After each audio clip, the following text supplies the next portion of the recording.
Samantala, buhay na buhay ang bayanihan sa Ilocos Sur kung saan nagtulong-tulong makalikom ng sapat na supply ng dugo sa mga ospital ang volunteers kabilang ang kasundaluhan ng 24th Infantry Battalion.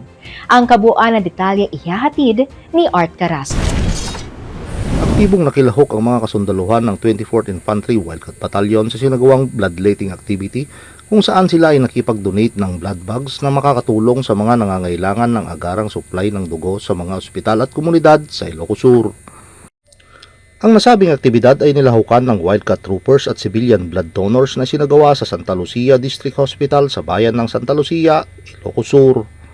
Ayon kay Lieutenant Colonel Jesse W. Baroga, Commanding Officer ng 24th IB, ang pakikilahok sa ganitong aktibidad ay bahagi ng kanilang tungkulin hindi lamang sa pagpapanatili ng seguridad kundi maging sa paglilingkod sa mamamayan ng may disiplina.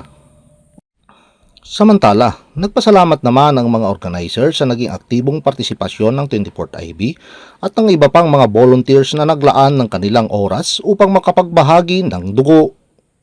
Mananatili pa ang 24th IB na magkiisa sa mga kahalintulan ng programa upang makatulong sa pagliligtas ng buhay at pagpapalaganap ng malasakit sa lokal na komunidad. Mula dito sa lalawigan ng Ilocos Sur, ako si Art Carrasco Jr. ang inyong pamilyang kaugnay para sa matatag na hubong katihan ng Pilipinas.